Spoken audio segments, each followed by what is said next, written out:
अथ शब्दानुशासनम, ये सूत्र देख रहे हैं हम।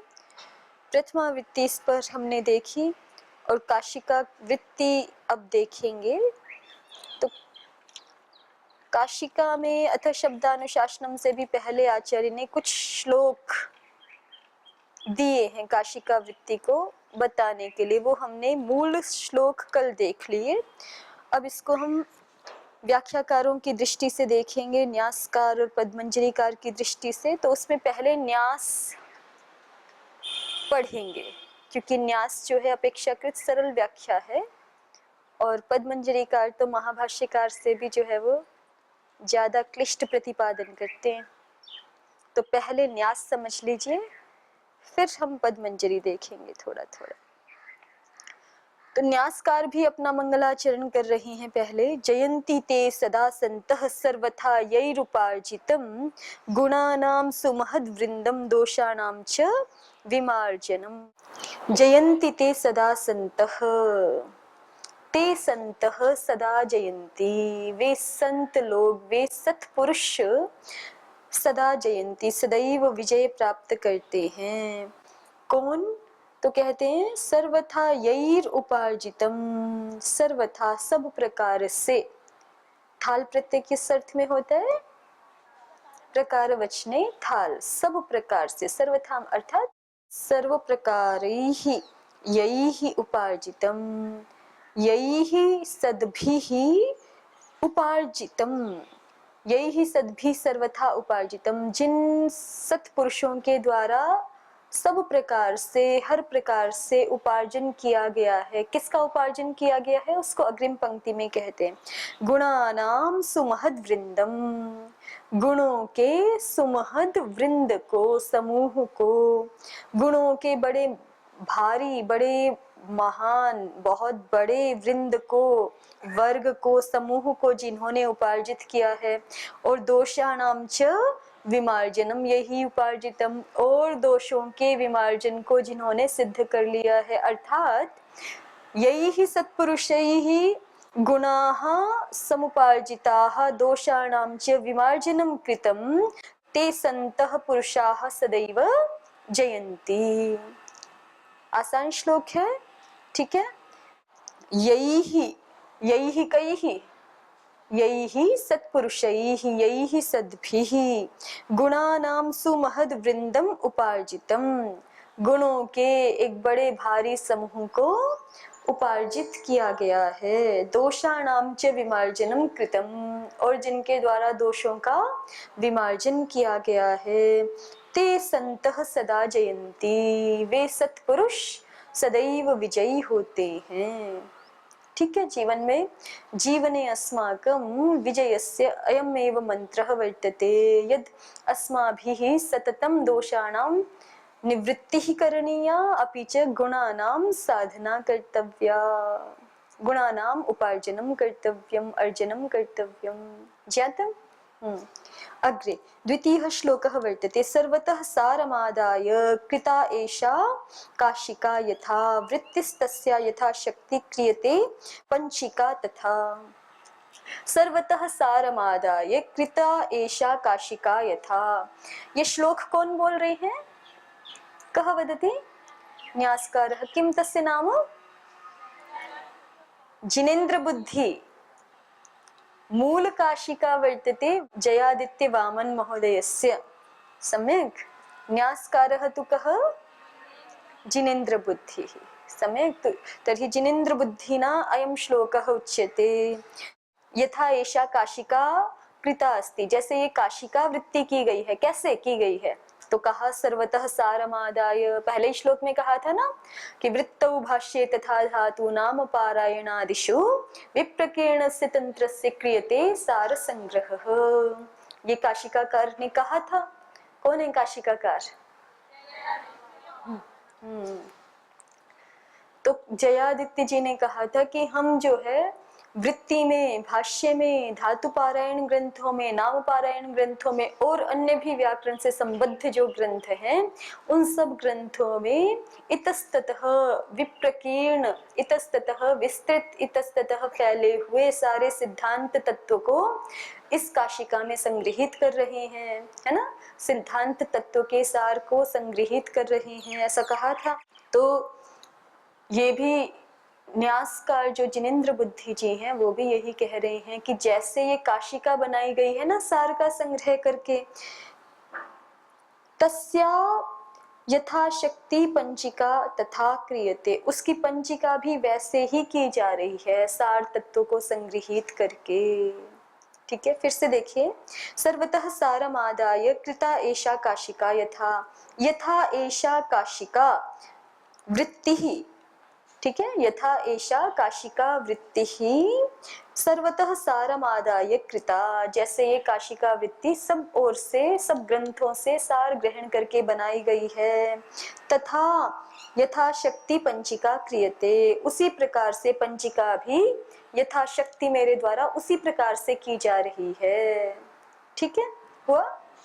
अग्रे न्यासकार देखिए, अब न्यासकार दो श्लोकों में अपनी बात कह करके, पहले श्लोक में तो उन्होंने एक तरह से मंगलाचरण किया है और दूसरे श्लोक में अपनी जो व्याख्या है उनकी काशिका विवरण पंचिका, उसके बारे में एक बात कही गई है कि काशिका जैसे सार संग्रह समझते हैं हम, वैसे ही ये वृत्ति भी सार रूप में ही समझनी चाहिए।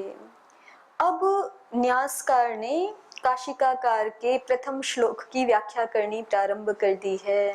प्रथम श्लोक क्या था, उच्चारण करके बताएं एक बार। वृत्तौ भाष्ये तथा धातु नाम पारायणादिषु।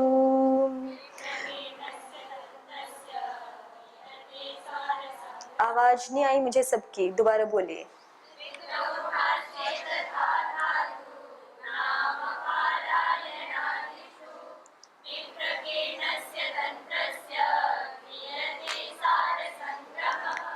तो सबसे पहला शब्द है वृत्तौ। देखिए, न्यासकार प्रश्न कर रहे हैं, अथ किमर्थः काशिकारंभे अस्य श्लोकस्य उपन्यासः। काशिका के आरंभ में ही इस श्लोक का उपन्यास क्यों किया गया, अर्थात ये श्लोक क्यों रखा गया। ठीक है, प्रश्न किया जा रहा है कि काशिका के आरंभ में ये श्लोक क्यों रखा, क्योंकि काशिका वृत्ति जो है वो पाणिनीय सूत्रों की वृत्ति है। पाणिनीय सूत्र अधिकतम हम अथा शब्दानुशासनम को पहला सूत्र मान सकते हैं, वहां से शुरू हुआ पाणिनीय व्याकरण, ऐसा समझते हैं। तो अथ शब्दानुशासनम को भी पाणिनि जी का ही सूत्र मान भी ले हम, तो भी काशिका वृत्ति कहाँ से शुरू होनी चाहिए, अथ शब्दानुशासनम के व्याख्यान से शुरू होनी चाहिए।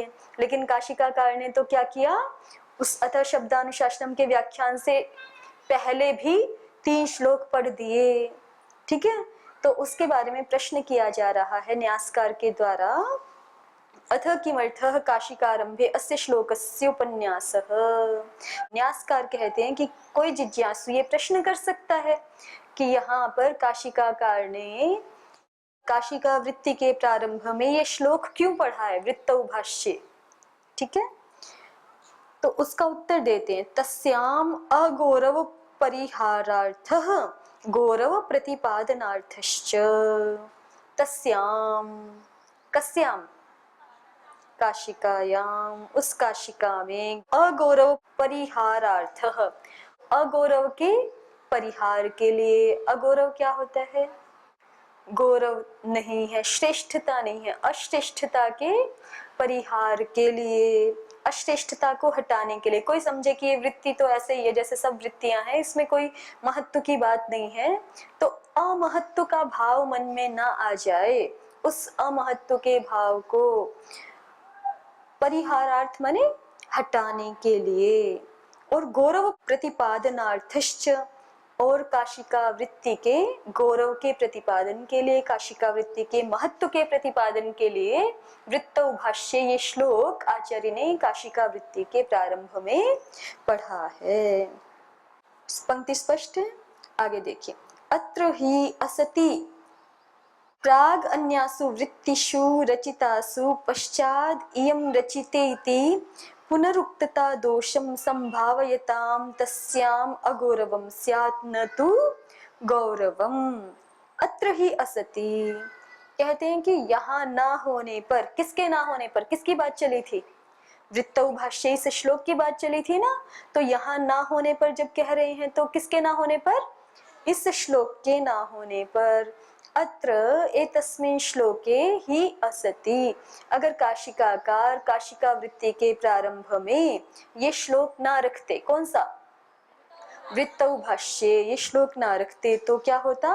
प्राग अन्यासु वृत्तिषु रचितासु।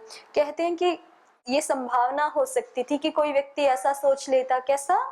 प्राग पहले ही, अन्यासु वृत्तिषु रचितासु पहले ही अन्य वृत्तियों के रचे जा चुके होने पर, पश्चात इयं रचिता ये वृत्ति तो बाद में रची गई है, इति पुनरुक्तता दोषम संभावयताम, ऐसा करके, ऐसा विचार करके पुनरुक्तता दोषम संभावयताम, पुनरुक्तता दोष की संभावना करते हुए अध्येताओं का तस्याम अगौरवम स्यात्, उस काशिका वृत्ति में क्या हो जाता? ऐसे कोई सोच सकता था कि पहले भी बहुत सारी वृत्तियां हैं, फिर बाद में काशिकाकार ने बनाई है तो वही सबका मिला जुला करके घिसी पिटी वृत्ति बना दी होगी, वही पिष्ट पेषण कर दिया होगा। ऐसा कोई समझ लेता तो फिर उसमें उन अध्येताओं का काशिका वृत्ति में क्या हो जाता? अमहत्व बुद्धि हो जाती, अगौरव बुद्धि हो जाती, ठीक है, अश्रेष्ठत्व बुद्धि हो जाती। तो उस अश्रेष्ठत्व के भाव का निराकरण करने के लिए वृत्तौ भाष्य ये श्लोक बोल के काशिकाकार ने अपनी वृत्ति के महत्व को, अपनी वृत्ति के दूसरी वृत्तियों से भेद को भी स्पष्ट कर दिया है कि हमारी काशिका वृत्ति में क्या क्या विशेष है, उसका प्रतिपादन कर दिया ना श्लोक के माध्यम से। तो अब अध्येता के मन में यह श्लोक जान लेने के पश्चात काशिका वृत्ति के प्रति अगौरव का भाव नहीं आएगा। ठीक है, पंक्ति फिर से देख लीजिए। अत्र ही असति माने, माने हाँ, अत्र ही एतस्मिन् श्लोके असति, यहाँ इस श्लोक के ना होने पर, वृत्ति प्राग अन्यासु वृत्तिषु रचितासु, पहले ही अन्य वृत्तियों के रचे जा चुके होने पर, पश्चाद इयं रचिता, बाद में ये रची गई, कौन? काशिका वृत्ति, इति पुनरुक्तता दोषम संभावयताम, इसलिए पुनरुक्तता दोष की संभावना करते हुए अध्येताओं का तस्याम अगौरवम स्यात्, उस काशिका वृत्ति में अगौरव भाव हो सकता था, न तो गौरवम, गौरव तो नहीं होता उनको। ठीक है, अस्मिंस्तु सति, बोलिए, हाँ, अस्मिंस्तु श्लोके सति, इस श्लोक के होने पर तो क्या हो गया? न भवत्येष दोषः, अब ये दोष नहीं आएगा, किसी भी अध्येता के मन में अब अगौरव का भाव इसके प्रति नहीं आएगा, गौरव का भाव रहेगा। गुण ज्ञात हो जाते हैं किसी वस्तु के तो फिर गौरव का भाव आ जाता है ना। जब तक हमें किसी वस्तु के गुण ज्ञात नहीं होते तो वो वस्तु कितनी ही गुणवान क्यों ना हो, हमारे लिए वो ऐसे ही पड़ी रहेगी, रखी रहेगी, हमारी उसमें गौरव बुद्धि नहीं होती है। लेकिन जब हम किसी वस्तु के गुणों को जान लेते हैं तो फिर हमारी उस वस्तु के प्रति अथवा व्यक्ति के प्रति महत्व बुद्धि हो जाती है। तो अस्मिंस्तु सती, अस्मिंस्तु सती अर्थात इस श्लोक के होने पर न भवत्येष दोषः, यह दोष नहीं होता। कह दोषः? अगौरव बुद्धि रूपः दोषः। ठीक है, अगौरव बुद्धि रूप दोष नहीं होगा। यस्माद् अनेन सविशेषस्तस्याः आख्यायते सम्यग् अशेष शब्द व्युत्पत्ति हेतुः। यस्माद् अनेन सविशेषः तस्याः आख्यायते, यस्माद्, यस्माद् क्योंकि, अनेन, अनेन केन, अनेन श्लोकेन, सविशेषः वह विशेष, वह वैशिष्ट्य, वह भेद, दूसरों से भेद करने वाली जो चीज है इस वृत्ति में जो अन्य वृत्तियों में नहीं है, वो विशेष तस्याः आख्यायते, तस्याः कस्याः? तस्याः काशिका वृत्तेः। ठीक है, तस्याह काशिका वृत्त्याह अथवा वृत्तेः को कुछ भी बोल सकते हैं आप। यस्मात्, अब आप लोग बोलेंगे यस्मात् क्योंकि, यतः, यतः अर्थ में यस्मात् का प्रयोग हो रहा है, ठीक है, जिस कारण से, अर्थात उसको हम हिंदी में बोलेंगे ठीक ठीक तो क्योंकि इस शब्द से बोलेंगे, क्योंकि अनेन स विशेषः तस्याः आख्यायते, अनेन श्लोकेन इस श्लोक के द्वारा तस्याः काशिका वृत्त्याः उस काशिका वृत्ति का सविशेषः आख्यायते वो विशेष बताया जा रहा है, वो वैशिष्ट बताया जा रहा है।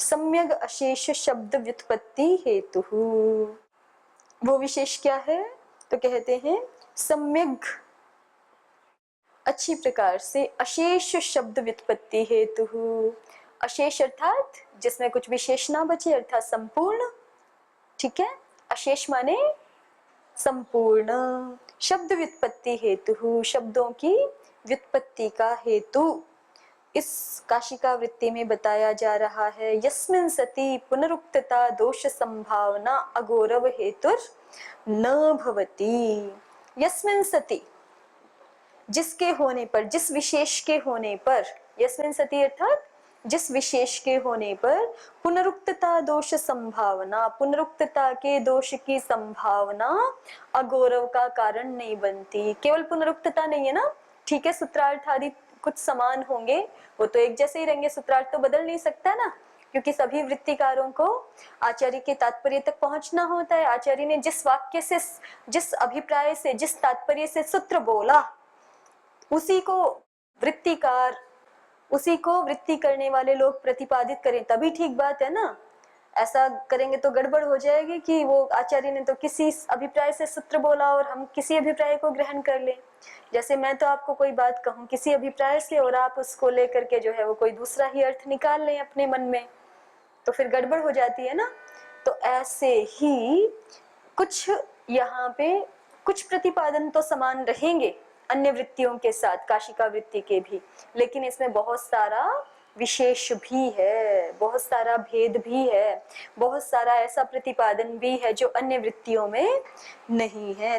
तो वृत्ति के, काशिका वृत्ति के वैशिष्ट्य को जान लेने के पश्चात फिर किसी अध्येता की इसमें अगौरव बुद्धि नहीं होगी।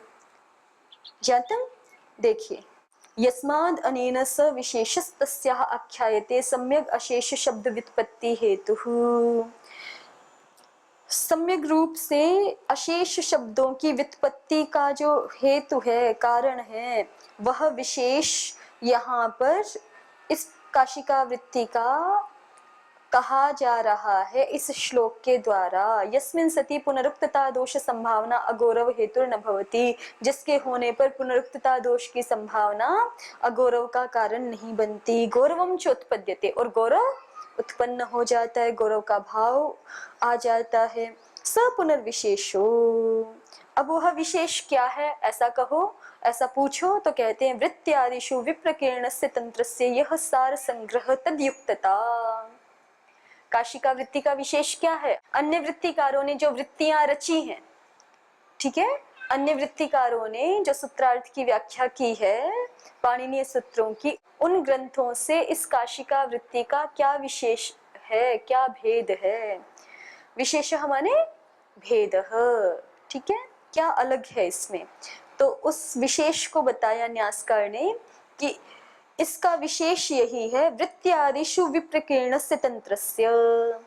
बोलिए वृत्त्यादिषु, वृत्त्यादियों में, आदि से क्या क्या ले लेंगे,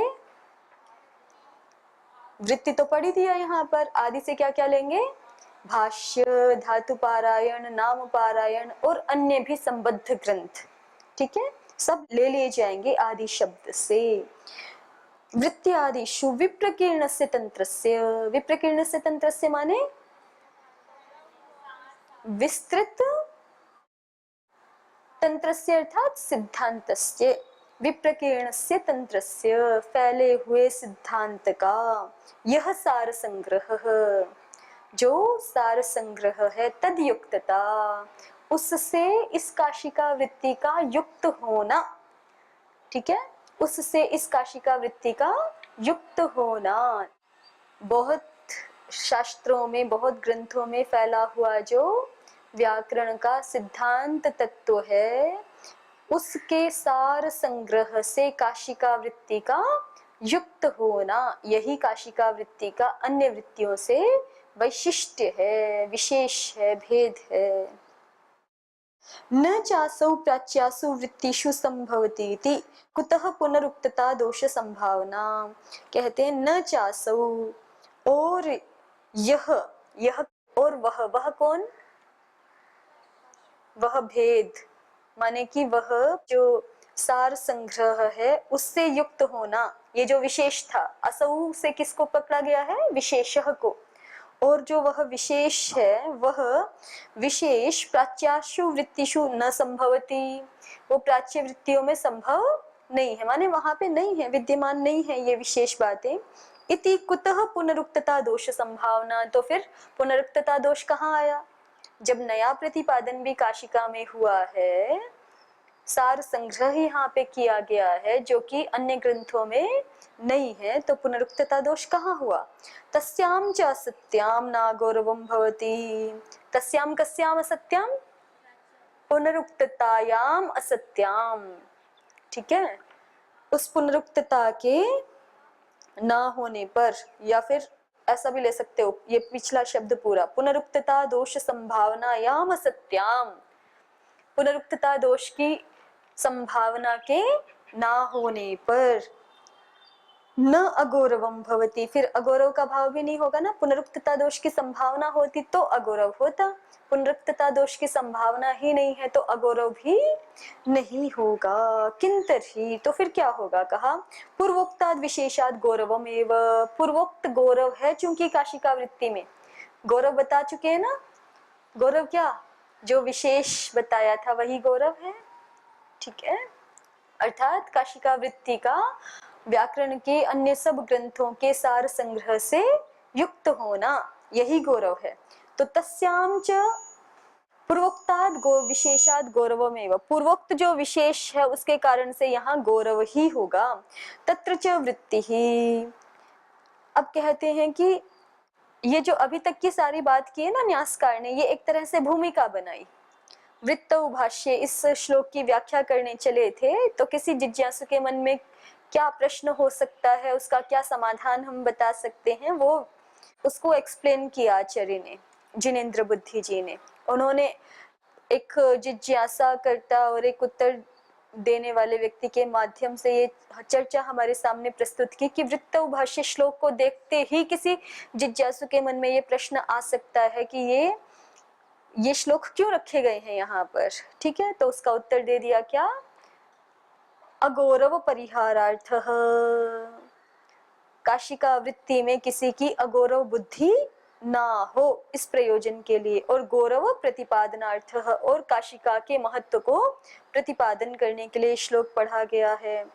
फिर उसी बात की पूरी व्याख्या की है कि देखो अगर श्लोक नहीं रखते ना तो किसी के मन में ऐसे शंका हो सकती थी कि पहले भी बहुत सारी वृत्तियां हैं ही, उसके बाद ये काशिका वृत्ति रची गई है तो पहले जैसी ही होगी या पहले ही ग्रंथों से कुछ ले लेकर के बना दी गई होगी, तो इसमें बहुत सारा पिष्ट पेषण होगा, बहुत सारा पुनरुक्तता दोष होगा, इसलिए ये त्याज्य है, प्राचीन ग्रंथ ही उपादेय है। ऐसे किसी की काशिका वृत्ति में क्या हो सकती थी, हेय बुद्धि हो सकती थी, अगौरव बुद्धि हो सकती थी, ठीक है, तो हेय बुद्धि ना हो, उपादेय बुद्धि ही हो, इसलिए काशिका वृत्ति का अन्य पूर्व रचित वृत्तियों से क्या भेद है उसको आचार्य ने वृत्तौ भाष्य इस श्लोक के माध्यम से बताया, इसलिए वृत्तौ भाष्य श्लोक को यहाँ पर रखा गया, ठीक है।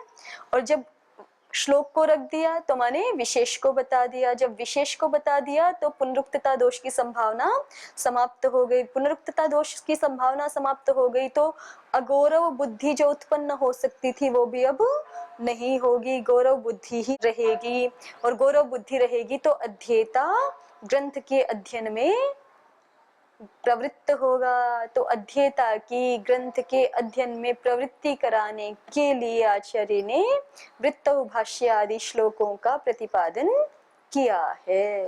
ज्ञातम अस्तु। अब देखिए, अब श्लोक की व्याख्या शुरू करते हैं। तो श्लोक का पहला ही शब्द क्या है, वृत्ति ही। तो वृत्ति क्या है उसको कहते हैं तत्र च वृत्ति ही पाणिनि प्रणीतानाम सूत्राणाम विवरणम। वृत्ति ही यहाँ पे किस अर्थ को बता रहा है शब्द? ये पाणिनि जी के द्वारा प्रणीत जो सूत्र हैं उनका विवरण, उनकी व्याख्या, इस अर्थ को वृत्ति शब्द से कहा जा रहा है। वृत्ति माने पाणिनीय सूत्रों की व्याख्या, ठीक है। वो जिस ग्रंथ में की जा रही है उस ग्रंथ को क्या कह रहे हैं हम? वृत्ति ग्रंथ, ठीक।